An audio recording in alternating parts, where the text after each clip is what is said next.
Always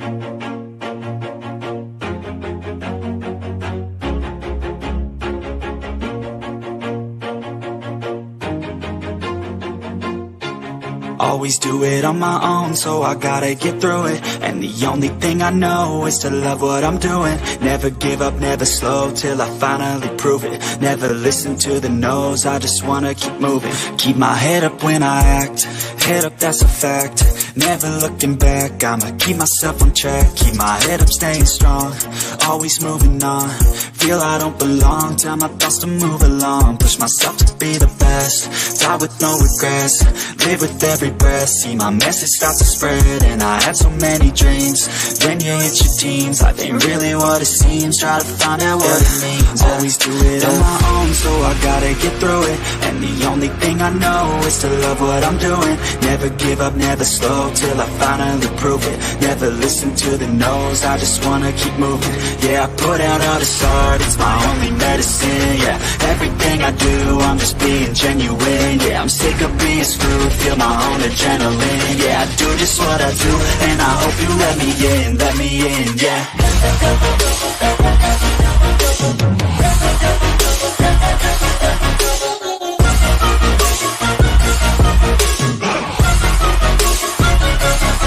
I'm grateful, oh yeah, able, oh yeah, I'm stable, oh yeah, no label, oh yeah, you know me, I have only a path, I'm lonely, but damn, I'm going to win.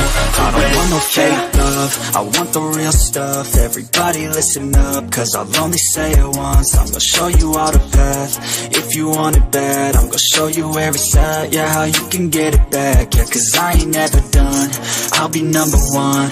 Working hella hard until I get just what I want, yeah. Rises like the sun, yeah, fatal like a gun. Shooter's gonna shoot and I'm gonna shoot until I won, yeah. Always do it on my own, so I gotta get through it. And the only thing I know is to love what I'm doing. Never give up, never slow, till I finally prove it. Never listen to the no's, I just wanna keep moving. Yeah, I put out all this art, it's my only medicine. Yeah, everything I do, I'm just being genuine. Yeah, I'm sick of being screwed, feel my own adrenaline. Yeah, I do just what I do, and I hope you let me in, yeah.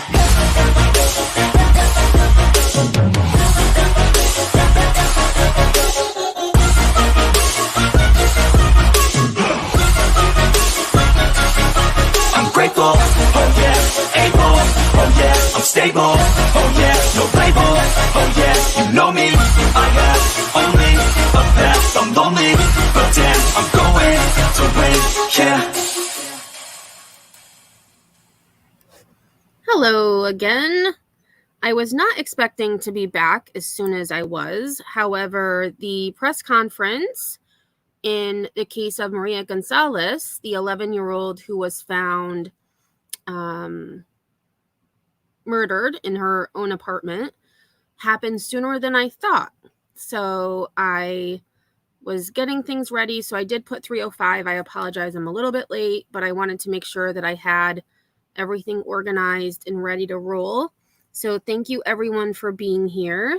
Happy Watcher, Wine, Crime, and Mayhem, Bash, as always, Mama Bear, Sinner, as always, Jane Says, Grain, hello, Angel. So we're going to get started because this actually started some time ago, about 15 minutes ago. So they started it at 3 p.m. I thought it was supposed to start at 5 p.m. So I was off, obviously, or they started earlier. So we are going to get started with this, and hopefully the closed captioning does work.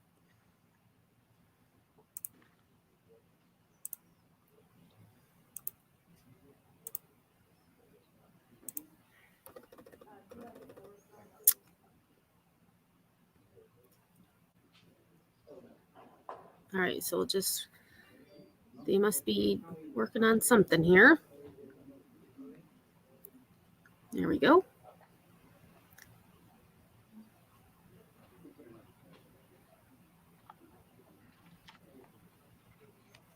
Hopefully the audio isn't awful like it usually is in press conferences. Are we ready? Everybody's good. All right, we're going to get started. My name is Josh Bruger, last name Bruegger. I'm the police chief here, city of Pasadena. Here today to provide an update on the murder homicide that we had last Saturday of 11-year-old Maria Gonzales at 1004 Main, apartment number 24. There's obviously been a lot that's happened this past week as we've been working this case. Before I get started, I'd be remiss not to recognize all the investigators and the officers that made the scene. So you can imagine cases like this, especially involving children. Um, Not only is it traumatic for the victim and their family, it can also be hard on the first responders as well. And they have worked their tails off this week to get us to the point that we're at right now. A couple of things I just want to touch on. There's been a lot of talk this week about the maintenance folks out there, whether they've been cooperative, not cooperative, suspects, things like that. I just want to clear that up real quick and just say that the maintenance staff out there has been cooperative. At this point, there is no reason to believe that any of them have been involved. And I'm glad that he said that, because I know when I first reported on this story, that was some of the speculation that began in my chat. But as many of you know, and if you don't know, my channel does not work with speculation or assumptions. We go on facts. So I'm glad that he cleared that up, because that was a lot of what was being said in other chats as well. Um, and as you all know, we've kind of gone a different direction with a person of interest. As investigators were processing the crime scene last Saturday, one thing they found was a key in the apartment. That key has been crucial in helping us move this case forward. The investigators, after processing the key, found out that the key did not go to the victim's apartment, and so started checking other apartments, and we found that it opened another apartment there in the apartment complex. As the first responders made the scene on Saturday, and the investigators followed them up, and they began interviewing neighbors in the apartment complex, other witnesses, and as part of that was the interview here of the person of interest. And this image that we're releasing today is a still image from our department's body camera system. So that's what he looked like Saturday when investigators contacted him. So that is a recent photo. And so here is the 18-year-old who is a person of interest. And I tried to find a better picture online, but unfortunately, I wasn't able to find one that was a little more clear. What he looked like when they contacted him.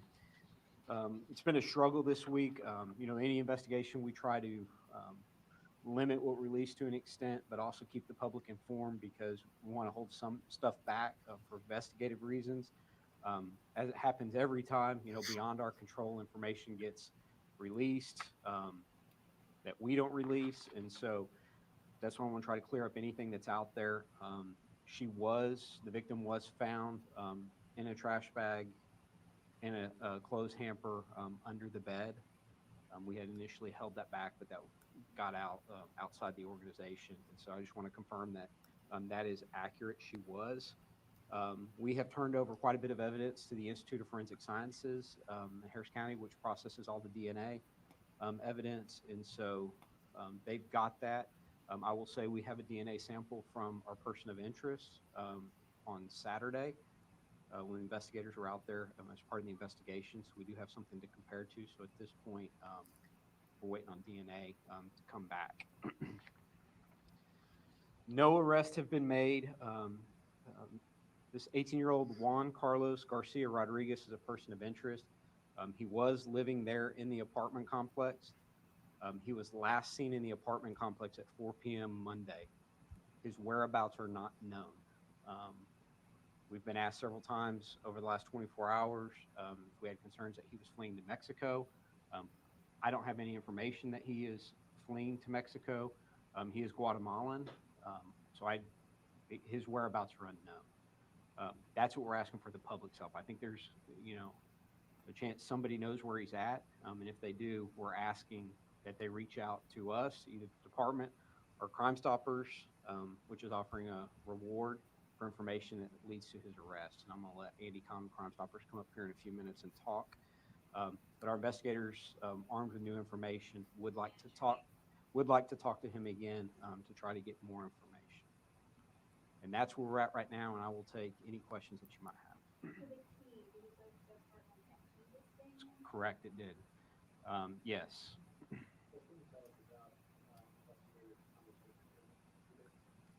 He didn't have a lot of information, just that, he lived in the complex, was familiar, but nothing really at the time, nothing that, stood out at the time.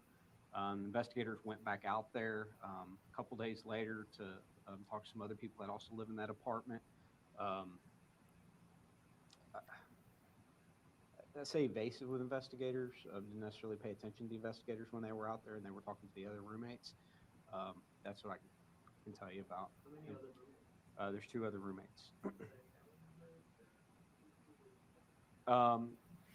He did not. He'd only been there 3 or 4 weeks. Try to keep it, easy for you. They're all from Guatemala, and so it was a connection of, hey, I got a friend that needs somewhere to stay, and so he was living with these folks for 3 to 4 weeks. They didn't really know him that well because, again, it was somebody asking if he could stay with them, and so, they worked during the daytime, kind of went their own ways and did their own thing. We do. Not to our knowledge, he doesn't. At this point, everything we know, he's been picked up and taken places by people, so somebody knows where he's at. Did he say that he knew the victim? Did he admit at any point? I don't want to talk about that right now. They lived in the same area, is all I'm going to say. The apartments are pretty close to each other, so he could have seen her if they were, if she was outside at the same time he was outside. Because Hey, Wise Angel.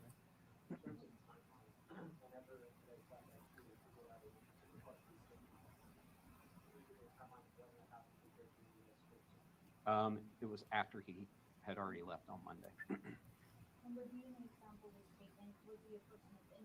He wasn't. So as the investigation goes on, oftentimes the investigators will, if people are, voluntarily, give it to, especially people that are in the area, because one of the things that's important is, that we be able to eliminate people just as, somebody's DNA where it shouldn't be. Wise Angel, she was 11. Yes, she was 11. And the person of interest is 18 years old that they're looking for. So it's important that we were able to exclude people as well. It was after he left on. It's been the last couple days. I don't know. No, I just know it was after he left on Monday. At that point, we had a wide net at that point. So at that point, he was not a person of interest. Not any more than anybody else that lives in the complex.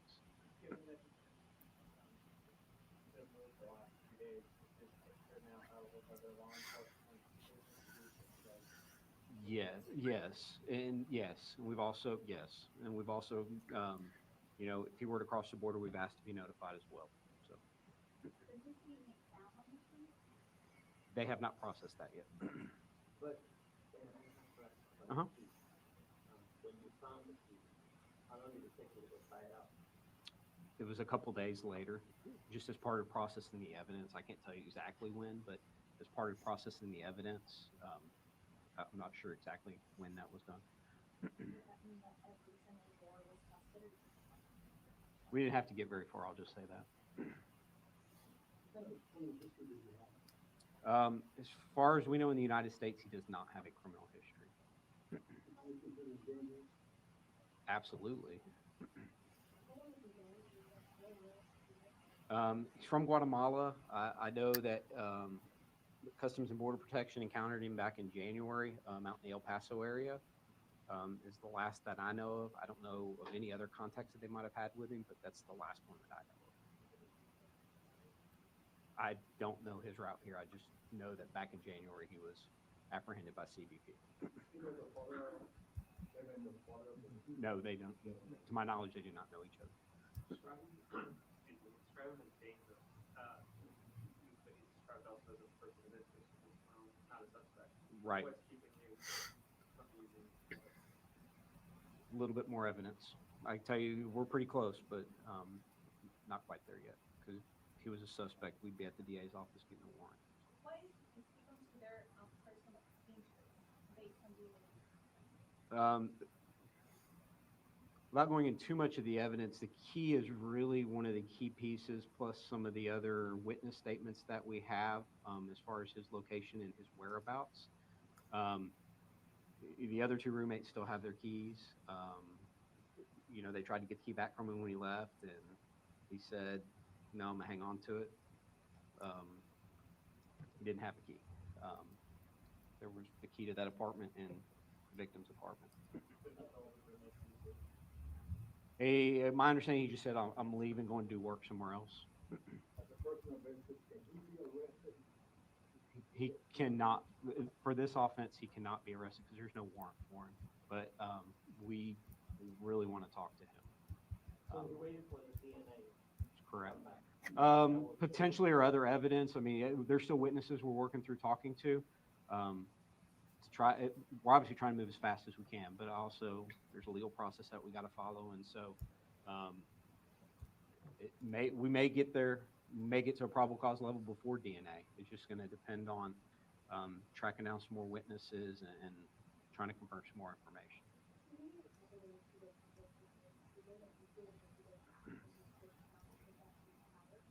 No, the catalyst was her autopsy wasn't done until Monday.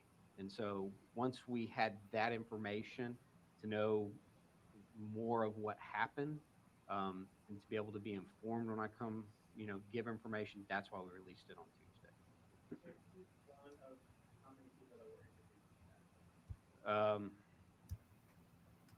There's a bunch. You got family members, you've got, family members, you got other neighbors. And so, I mean, there's at least 10 people that were interviewed as part of it. But the DNA sample was taken an approximate how many people? I don't know the number. I don't know. To my knowledge, everybody that we've talked to so far has been cooperative. So I'm going to say somewhere in that, yes. His roommates have been very cooperative, yes. I believe he is not here legally. And he might have been here 3 to 4 months in Houston and not in the United States. My understanding is he was in Pasadena for about 3 to 4 weeks before he left on this week. Before that, he was in Louisiana. Oh, blank screen. Welcome, blank screen. Nope, not Drew Carey. But they do have a person of interest named in the murder and essay of that 11-year-old Maria Gonzales from Pasadena, Texas. Louisiana. My understanding, when he was released by immigration, he was released to some sponsors in Louisiana. And when he was there, they're the ones who reached out to some connection that they had here about him coming here for work and needing a place to stay. The El Paso encounter, do you know when that happened? January. I don't know the exact date, but in January sometime. Day labor, a variety of different things. Baton Rouge area. Have you guys made contact with this officer? We have not yet, no. He is 18 years old, that's correct.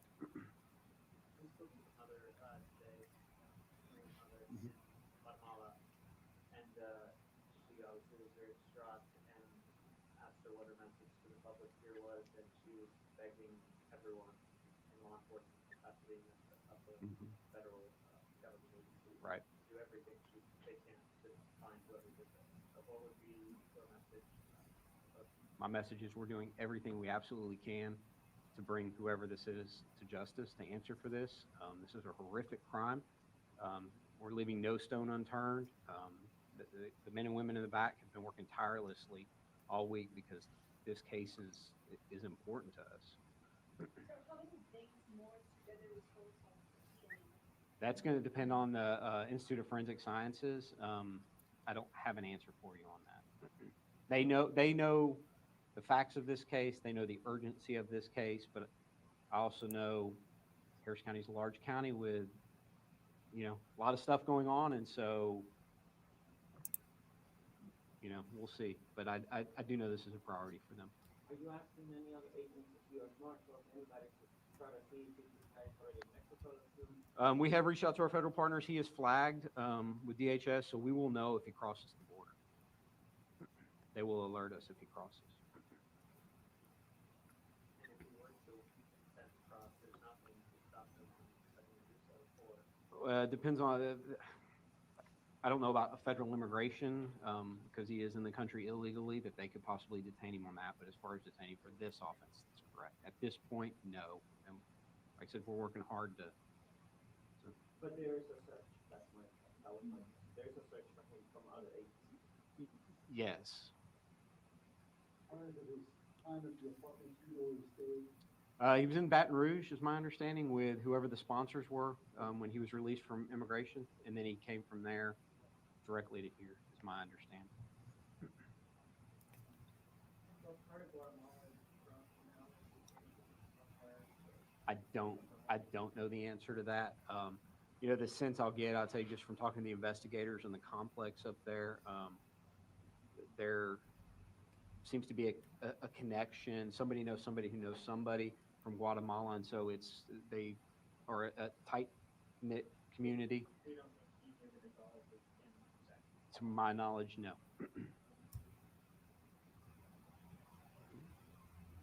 I'm going to invite Andy Kahn with Crime Stoppers to come up and.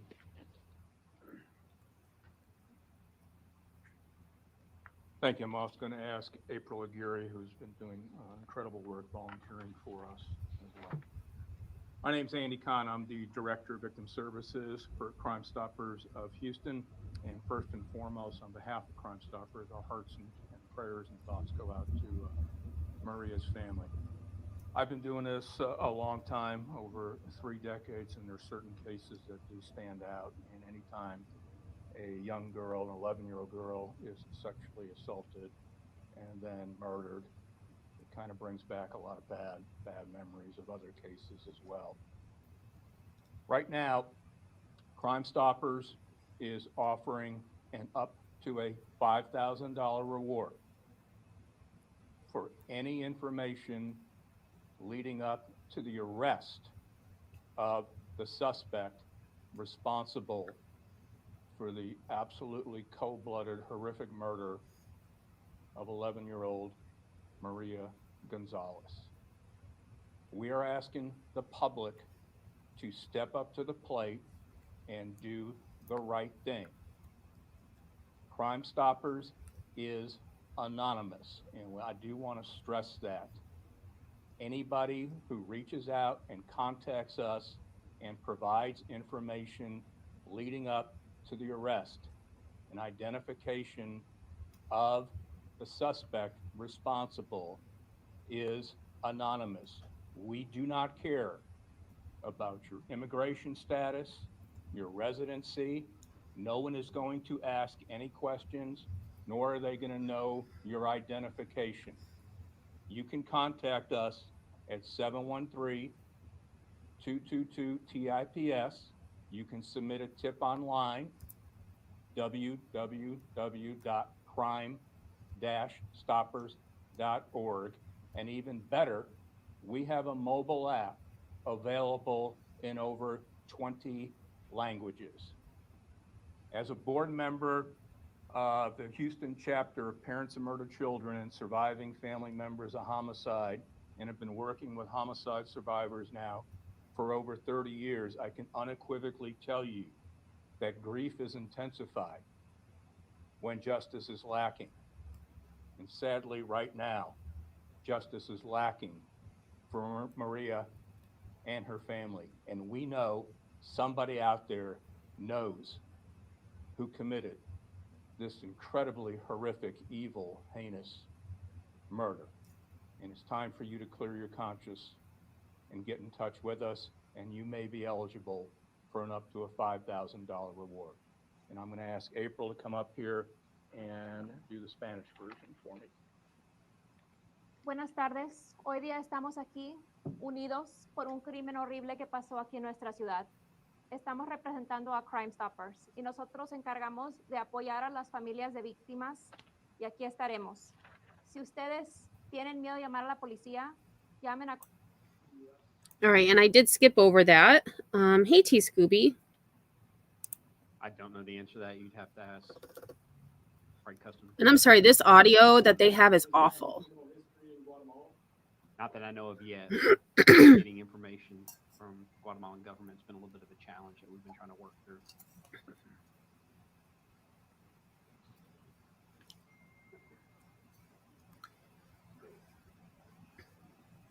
Muy buenas tardes. Mi nombre es Raúl Granados, sargento del Departamento de Policía de Pasadena. Hoy en este día, primero que nada, nos unimos en el dolor de la familia González y de todos aquellos que han Okay, sido so it afectados por appears that they may be doing the Spanish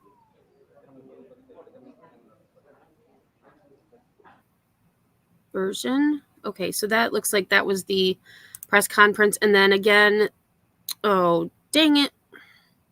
Weather. Thank you so much for taking the time to help break all that hang on down now. for us.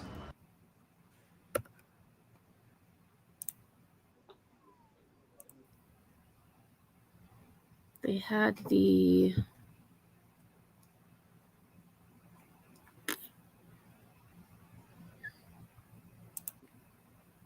All right. Well, I guess that's not going to work. I was trying to get... Let me see if I can go online and just see if we can find a picture of this person. Here we go.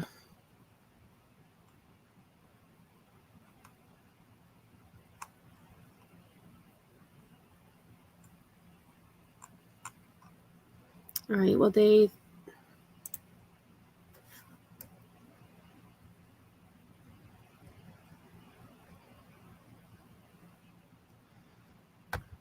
Trying to find a photo.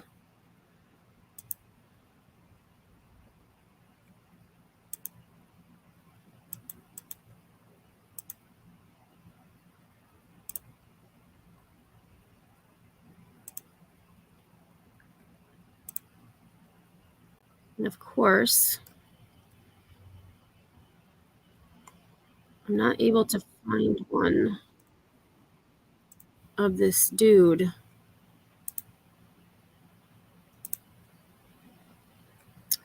All right, well, I guess that is it for this press conference, and I want to thank everyone for being here. I do have a photo of the person of interest on my thumbnail. I hadn't had it up when I started the live, but it is there now. I appreciate all of you being here.